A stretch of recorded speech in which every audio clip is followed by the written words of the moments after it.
तो संपत कुमार भगवान जो थे, कोई मुगल शासन के समय पर कोई मुगल गया और मुगल जाकर के जैसे ही मंदिरों में जाते थे तोड़ फोड़ मचाने के लिए, तो मुगल जैसे ही वहां गया, संपत कुमार भगवान को मुगल की छोटी सी कन्या ने जैसे ही देखा, उसको लगा ये बहुत बढ़िया गुड्डा है, मेरे लिए ले चलो। तो राजा तो मुगल तो अपने समय में कुछ भी करते थे, और बेटी की प्रसन्नता के लिए संपत कुमार भगवान को मंदिर से निकाल करके वो दिल्ली ले आए, और बेटी अपने पास रखती, ये मेरा गुड्डा है, उसी को नहलाती खिलाती पिलाती उसी के संग रहती।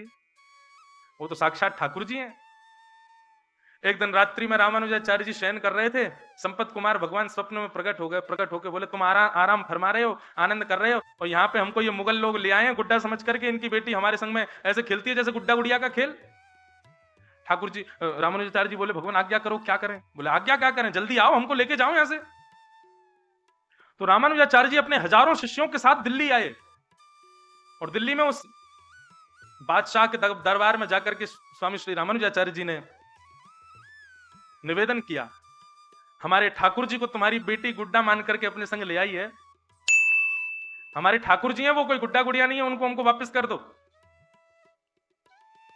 और जो मुगल राजा था वो कहने लगा, बोले कि मैं कैसे मानूं वो तुम्हारे ठाकुर जी हैं।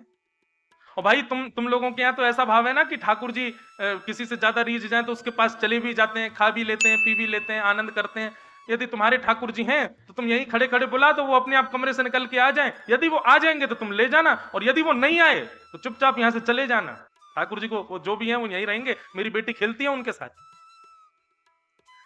रामानुजाचार्य जी वहीं बैठ गए, नेत्र बंद करके ध्यान किया संपत कुमार भगवान का, और कहा, हम हजारों किलोमीटर पैदल चल करके दिल्ली तक आ गए हैं, अब आप कृपा करो, आप कक्ष से निकल करके बाहर आ जाओ, अपनी प्रभुता प्रस्थापित करो, चलो हमारे साथ।